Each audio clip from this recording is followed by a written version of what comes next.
Muy buenas tardes a todos los presentes en esta tarde.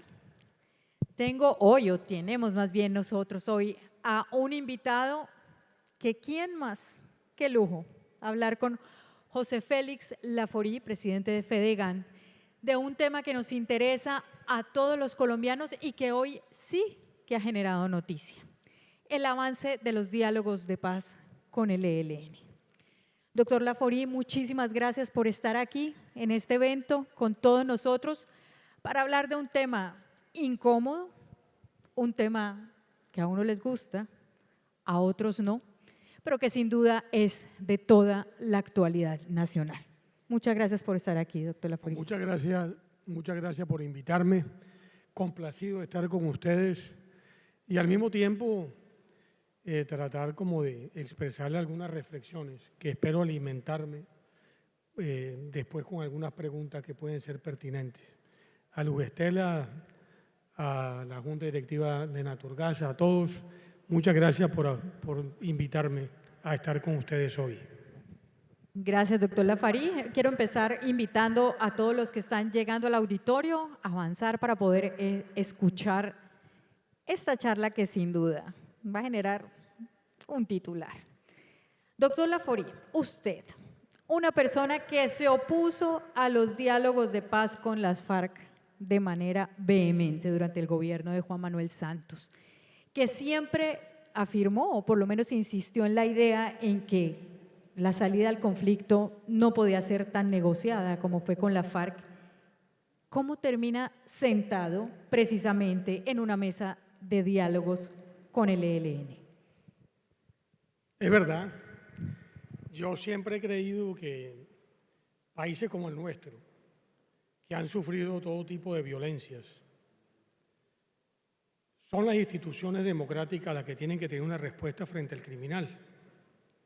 Pero evidentemente Colombia, en el gobierno de Santos, volvió a retomar un camino que el país había tomado en otras oportunidades, sin éxito.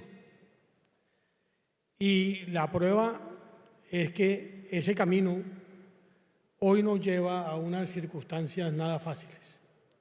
Creo que la dinámica territorial cada vez más violenta, la situación que están viviendo cientos de miles de colombianos, especialmente en regiones rurales, es muy difícil. Pero si bien con Santos, a quienes elegimos, me opuse fuertemente porque la moneda de cambio era el sector agropecuario, especialmente el sector ganadero. En este caso, quien ganó, Petro, fue un candidato que nunca dejó o tuvo equívocos con respecto al camino que iba a tomar en este frente. Y en consecuencia, si uno cree en la democracia, uno tiene que entender que quien gana las elecciones, en este caso Petro, ganó con una propuesta legítima desde el punto de vista político y en consecuencia el sector nuestro no iba a ser un palo en las ruedas. Y acuérdese que esto empieza con el tema de tierras. Y acuérdese que lo primero que se hace con el gobierno es precisamente permitirle que el gobierno honre una promesa de campaña, que es precisamente cumplir con el acuerdo de Santos con la FARC de entregarle 3 millones de hectáreas a campesinos sin tierra. Por consiguiente, yo tenía absolutamente claro que el gobierno iba a honrar lo que habían sido sus propuestas de candidato desde el gobierno. Estar sentado ahí en la mesa con el ELN, ¿le ha cambiado de alguna manera su visión frente a la salida dialogada a un conflicto armado? Hoy que ya escucha los dos puntos de vista, ¿cree que es la salida? Pues mire, uno tiene que abordar las cosas con honestidad y con la intensidad propia.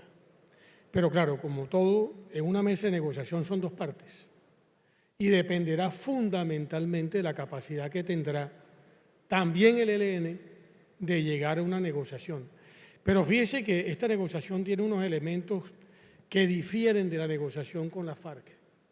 Aquí el Ejército de Liberación Nacional sienten que ellos son una especie de brazo armado de la sociedad civil, que están para responder a las expectativas que la sociedad civil tiene. Y mire usted una diferencia sustantiva, mientras que con la FARC el corazón del proceso estaba precisamente en el primer punto, que era desarrollo rural y tierras. En el caso del ELN es en lo que hace a la participación de la sociedad civil en la construcción de democracia. Pero lo interrumpo, doctor Laforí, este gobierno también tiene una propuesta de redistribución de tierras muy fuerte y abierta, y que precisamente… Como consecuencia de lo firmado con la FARC. Y en consecuencia se hace un acuerdo para tal propósito. En este caso concreto, la agenda que se acota en México con los helenos no tiene nada que ver con el tema de tierras. Tiene que ver con otros elementos de los cuales yo diferenciaría en unos que son prácticamente de trámite operativo y otros que son mucho más complejos de abordar. Los tres primeros son participación de la sociedad, democracia para la paz y transformaciones para la paz. Ahí va a estar el meollo de la discusión a lo largo de estos meses. Doctor Laforí, ¿cómo es la dinámica de la mesa de negociación con el ELN? Usted llega, se sienta, ¿cómo es ese diálogo? Unos aquí, otros allá, unos grupos de trabajo, ¿cómo es el día a día del trabajo en la mesa de diálogos? Sí, es curioso, ¿no? Pero la capacidad que uno tiene de interlocución directa con ellos es muy poca. O se hacen comisiones, siempre uno y uno, o se hacen plenarias. Pero el contacto directo es muy poco. Y yo, contrario a lo que la gente puede pensar, me parece que es mucho más sencillo avanzar en una negociación cuando uno tiene escenarios no formales de discusión con los principales interlocutores que cuando uno se somete a formatos demasiado rígidos. En consecuencia, las mesas avanzan teniendo siempre trabajo propio de la delegación de Colombia en los asuntos que son pertinentes, comisiones con ellos y luego plenarias para llegar a los grandes acuerdos. ¿Y usted está presente en todos los momentos de ese diálogo o lo llaman dependiendo del tema que se va a tratar? Nos repartimos ahora por lo pronto en dos grandes mesas, que es lo que se quiere sacar en este ciclo en Cuba. Uno tiene que ver con la participación de la sociedad, que según ellos han venido expresando es el corazón de la negociación. Y otro lo que tiene que ver con cese al fuego. Pero evidentemente lo segundo es lo que hace posible lo primero. Dicho de otra manera, usted no puede habilitar un escenario de participación de la sociedad si esa sociedad participa intimidada, si los factores de dominación que hay sobre esa sociedad están vigentes. Porque evidentemente lo que esa sociedad pueda de alguna manera identificar como elementos transformadores de su realidad no va a estar libremente asociada a cuál es la voluntad real, sino de aquel que realmente mantiene un nivel altísimo de sometimiento. En consecuencia, siento que en Cuba tendremos que resolver esos dos temas. Lo primero, cese de fuego, que más que cese al fuego es un cese de hostilidades, para que la sociedad pueda libremente actuar. Y segundo, cómo eventualmente somos capaces de avanzar en un diálogo constructivo que permita identificar los factores que hacen la diferencia en una Colombia azotada por una cantidad de dinámicas que hacen invivible el país en muchas regiones de Colombia a un país que eventualmente se plantee unos escenarios mucho más propositivos. Precisamente el cese al fuego era uno de los temas principales de este tercer ciclo que se celebró ahorita en Cuba, cese al fuego y participación ciudadana. ¿Estamos cerca de lograr ese cese al fuego o ese cese de hostilidades o estamos lejos de ese anhelo que tenemos los colombianos? Bola de cristal, difícil. ¿Pero qué lee usted en la mesa? ¿Qué actitud les ve frente a esta propuesta? ¿O se habla, no se habla? Fíjense ustedes, aquí hay una diferencia sustantiva. Mientras que el ELN ha venido planteando un cese del fuego nacional, el propio presidente Petro ha planteado un cese de fuego de carácter regional, territorial, porque las dinámicas de violencia son totalmente diferentes. No pasa igual los hechos violentos del Catatumbo con la cuenca baja del río, por ejemplo, del Patía. No es igual lo que sucede en Arauca de lo que pasa en la parte del Bajo Cauca. Totalmente diferente. En consecuencia, creer que uno puede plantearse un cese al fuego con movilidad de los actores a nivel nacional, terminamos, ese ha sido mi planteamiento a lo largo de estos meses, un poco en los hechos que finalmente terminaron obligando al gobierno a acabar el cese al fuego con las disidencias a propósito del asesinato de los niños hace muy poco en el Caquetá. Entonces, cuidar cualquier factor de esto termina siendo muy importante para evitar que esto se convierta a lo largo de la negociación en elementos perturbadores del diálogo como consecuencia de incidentes o de accidentes que sucedan en todo el territorio de Colombia. Pero ¿cómo entender que se habla de cese al fuego, que está sobre la mesa ese tema crítico, ese tema centro de este ciclo, al mismo tiempo que se cometen estos atentados, lo que sucedió ayer en Tibula, el atentado contra la patrulla que si bien no se ha atribuido al ELN, pues se cree que es el ELN que dejó 2 uniformados muertos y una civil muerta? ¿Cómo entender, hablamos de cese al fuego al mismo tiempo que estamos bombardeando a los uniformados, a la sociedad civil e insistimos en hostilidades de este tipo? Claro, ahí está el problema. El problema está en un elemento que yo creo que no ha sido, las diferentes guerrillas no han podido superar, que es lo que yo llamo la lógica del terror. Ellos han creído siempre que la única manera como ellos son capaces de sacar un acuerdo que les sirva es sometiendo, dominando, es intimidando, es generando temor en la sociedad y, por supuesto, en aquellos que desde el Estado tienen que tomar las decisiones. Me parece que es una lógica equivocada por varias razones. Y si me permite el auditorio, yo le voy a contar una anécdota que como el señor Beltrán la hizo pública, yo ya estoy autorizado también en poderla contar. Cuando yo llegué a Caracas, el primer impacto que tuve fue ver a la señora que había puesto la bomba en el centro comercial andino. Automáticamente Violeta, le dije… alias Violeta. Violeta se llama. Violeta. Sí. Automáticamente le dije al jefe de la mesa de la delegación de Colombia, Oti Patiño, que a mí me parecía terriblemente inconveniente esa primera foto con una señora que estaba siendo procesada por haber puesto una bomba que finalmente asesinó a varios colombianos. Oti se lo cuenta a Beltrán y la respuesta de Beltrán fue: nosotros no hemos objetado que en la delegación de Colombia haya un paramilitar. Cuando Oti me da la respuesta del señor Beltrán, yo le digo: mira, Oti, a mí me parece que esto obliga inmediatamente a tener una reunión inmediata con ellos.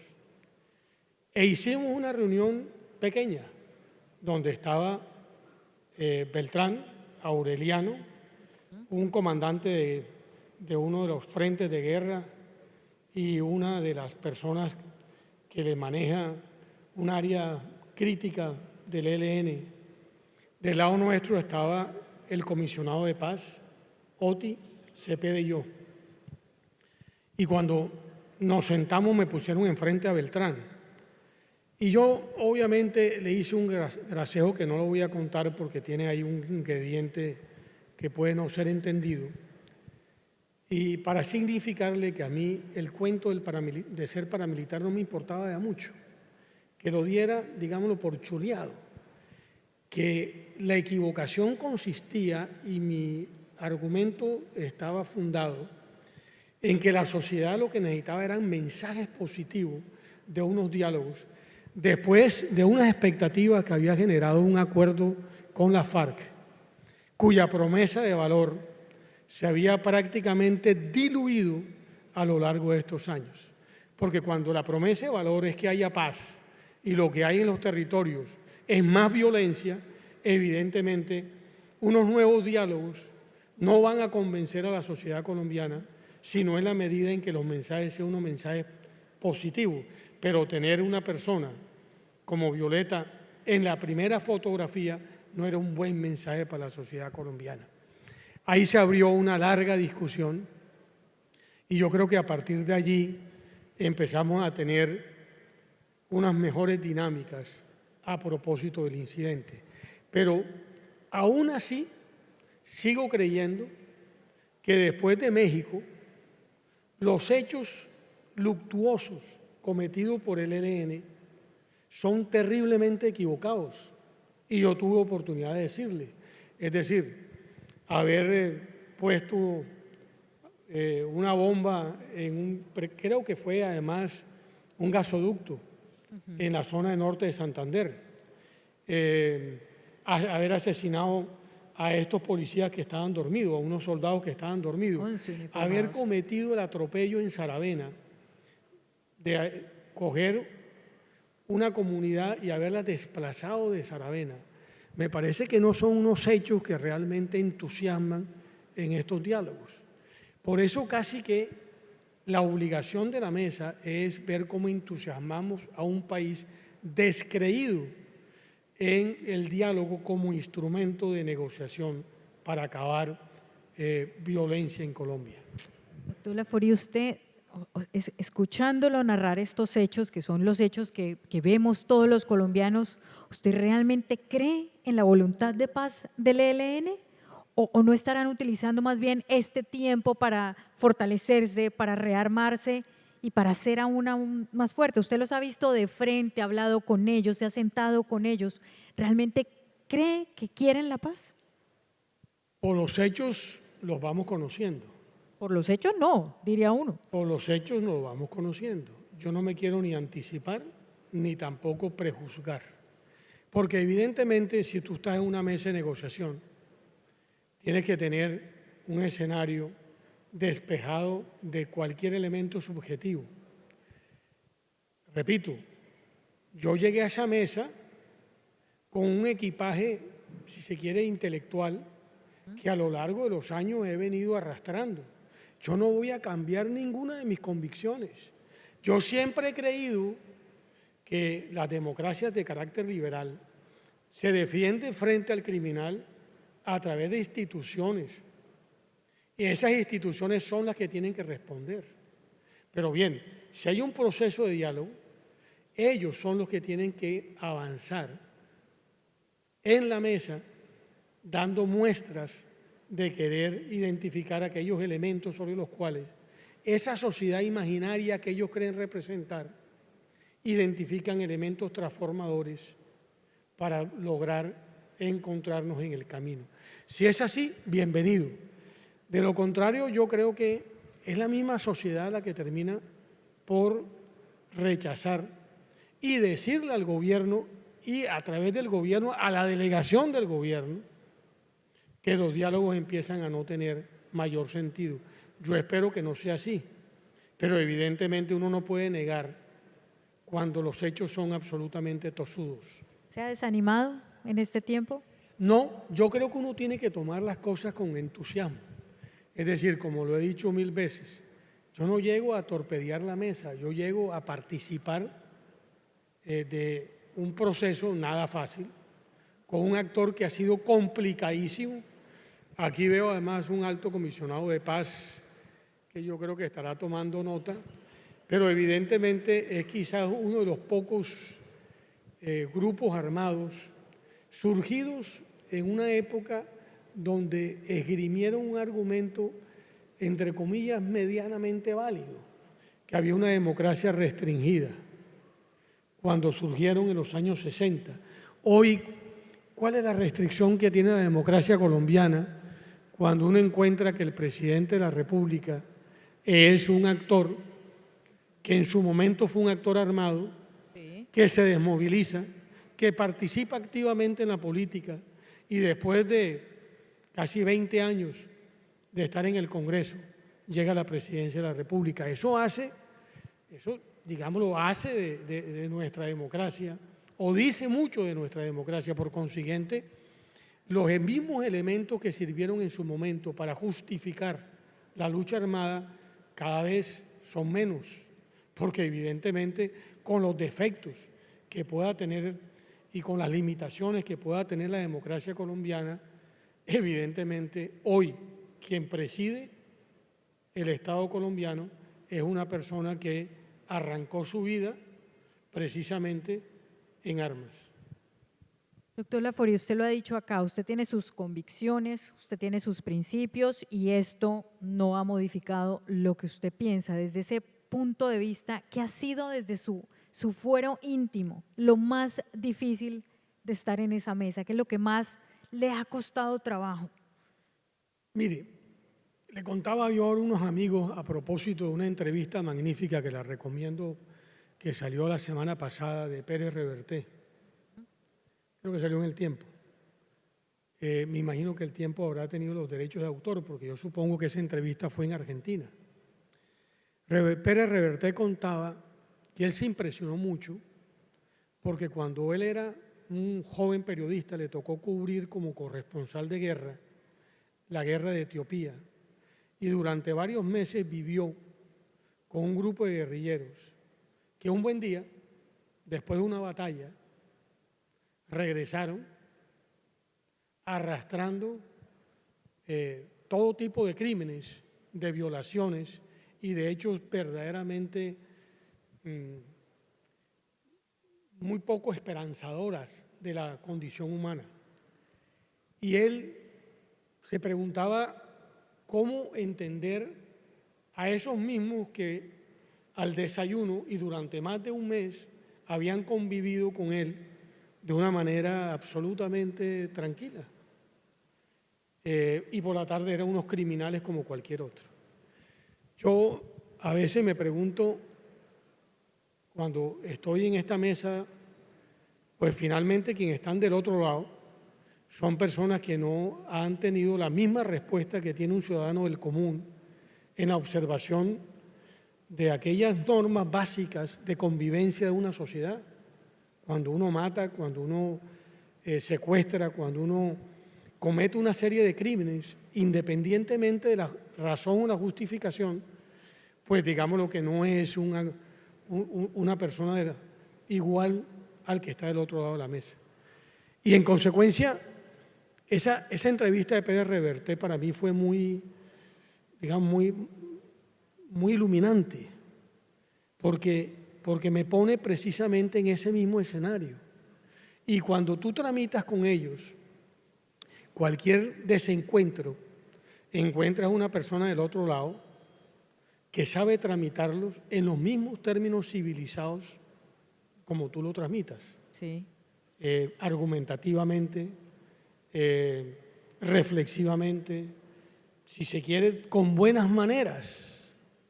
En consecuencia, no es tan sencillo sentarse a sabiendas lo que hay detrás, pero hay que hacerlo, porque se trata justamente de eso. Y doctor Laforie, voy más allá y le invado su ámbito personal y familiar. Usted es el esposo de una senadora, María Fernanda Cabal, que ha sido una férrea crítica de estos diálogos y de esta manera como el gobierno ha llevado este tema. ¿No ha sido un tema de tensión también en la casa? Uno llega y le dice, hoy en la mesa pasó eso y la mujer dice, ¿cómo va a pasar eso? ¿O ese tema no se toca en el seno del hogar? En mi casa, como en buena parte de las casas de los señores que yo veo por aquí, mandan las mujeres, Lo que ella diga. lo que ella diga. Y entonces yo paso del tema a lo chuleo, porque esa discusión es una discusión que la tengo perdida. Hay un cuento muy bueno entre costeños que le dice, escoge el arma, y le dice el otro, me doy por muerto. Doctor Laforí, me salgo de su casa y vuelvo a la mesa de diálogos. Hoy hubo un anuncio muy importante, la prórroga el anuncio más bien del final de este tercer ciclo, el 8 de junio y no el 30 de este mes, como pues se había planteado inicialmente. ¿Cómo debemos interpretar los colombianos esa prórroga con un interés en llegar a ese cese al fuego, que es el tema central de esta mesa, o como una intención del ELN de dilatar aún más un posible acuerdo de cese? Me gustaría más que fuera lo primero, pero la razón por la cual hubo que extenderlo es porque finalmente el discurso del presidente del viernes, va a ser 15 días, fue un detonante en la mesa de conversaciones. Sí. Yo estaba en Cuba, nos acostamos un viernes muy tranquilo, al día siguiente encontramos pues, una situación muy compleja, a propósito de lo que decía el presidente. Por supuesto, como yo les dije también, creo que el presidente de la República tiene un mandato y está en todo su derecho de plantearle a la mesa y especialmente a la delegación de Colombia lo que él cree en un tema tan sensible como el tema del cese al fuego. Y si usted recordará, el detonante de ese tema es porque el presidente acotaba el tema de carácter regional. Recordemos a la audiencia, lo que dijo el presidente en ese momento fue que parecía que el ELN no tuviera como una unidad de mando, que una cosa era lo que pasaba en la mesa y lo que se hablaba en la mesa y otra cosa el actuar de las regiones, los ataques que se vivían en las regiones. Y eso generó esta crisis en la mesa de diálogos que usted menciona. Claro, y entonces evidentemente eso obligó, primero, unos comunicados muy fuertes del ELN, un comunicado de Colombia y un comunicado conjunto. Llevamos 2 semanas desde entonces tratando de darle explicaciones de un lado a otro.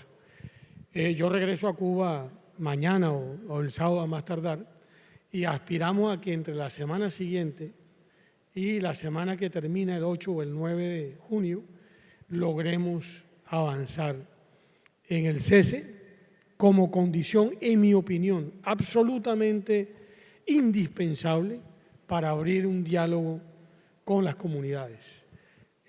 Ya tendríamos, por lo menos delegación colombiana, unos elementos claros sobre cómo tendría que ser la participación y vamos a ver si somos capaces en estas 2 semanas de sacar adelante esos elementos. Esperemos que seamos capaces de aquí al 8. Doctor Laforí, pero ¿cómo, para no dejar ese tema así abierto, cómo superaron esa crisis de la mesa en ese momento? ¿Quién fue el que salvó el diálogo en ese momento? Porque a la final yo creo que cuando la razón te asiste, independientemente de los cuestionamientos tan fuertes como los que hizo el ELN, me parece que la razón le asistía al presidente Petro. ¿Qué dijo el presidente Petro mucho más allá de lo que usted acaba de decir? Le dio una orden terminante a la fuerza pública a propósito de lo que él llamó el traqueteo. Porque claro, ¿qué es lo que pasa en el fondo? Y hablemos ya un poco más seriamente sobre el tema. 300.000 hectáreas de coca. 300.000 hectáreas de coca cuyos mercados cada vez son mucho más complejos. Atlántico, Barranquilla, como buena parte de las ciudades, están librando una guerra interna de una violencia antes no vistas. Porque mire, en Colombia, antes del gobierno del presidente Uribe, habían 150.000 hectáreas de coca. Después terminamos en 42.000 hectáreas. Estamos en 300.000. Pero todos los analistas dicen que hoy la coca produce 3 y 4 cosechas al año. Y según Naciones Unidas, el total de la cosecha colombiana del año 22 fue de más de 2.000 toneladas de coca. Y hoy hay mucha coca que se está quedando en las regiones productivas. ¿Por qué? Porque la capacidad de absorberla al mercado internacional es muy restringida y porque los Estados Unidos, entre otras cosas, ha venido consumiendo otro tipo de drogas de carácter, digámoslo, artificial, si se quiere, ¿no? Mucho más dañina, y ha dejado de comprar. ¿A dónde va la coca restante? A las ciudades. ¿Cuántos asesinatos hay en Barranquilla diarios? ¿Cuántos asesinatos hay en la mayor parte de las poblaciones colombianas? Aquí, detrás de cada plaza pública, parque, hay un jíbaro que tiene control territorial, como lo tienen las organizaciones armadas a nivel nacional. Colombia tiene hoy más de 1.000 actores criminales que están vinculados directamente al negocio de los estupefacientes. 1.000 organizaciones armadas, desde nacionales a locales territoriales. En consecuencia, el país tiene un lío con respecto a ese tema. Y si es el narcotráfico el trasfondo de todo, o uno de los grandes elementos de este conflicto, ¿cómo no está el narcotráfico sobre la mesa de diálogos? Está, y lo hemos puesto. Y esos son de los temas que tenemos que ir resolviendo, porque lo que hay era lo que tenía el país en el año 2002, control territorial absoluto para proteger las rentas ilícitas que generan narcotráfico, minería ilegal o cualquier otro tipo de actividades que evidentemente se soportan en las armas que tienen estos actores armados. En consecuencia, si uno no libera a esas regiones, usted va al Catatumbo, ¿qué encuentra en el Catatumbo? El Catatumbo lo que encuentra es un control territorial asfixiante de los actores que están en ese tipo, o el Arauca. Así es. Entonces, ahí está el lío del país, y es un lío que hay que mirarlo con una lupa mucho más focalizada si queremos salir de este lío.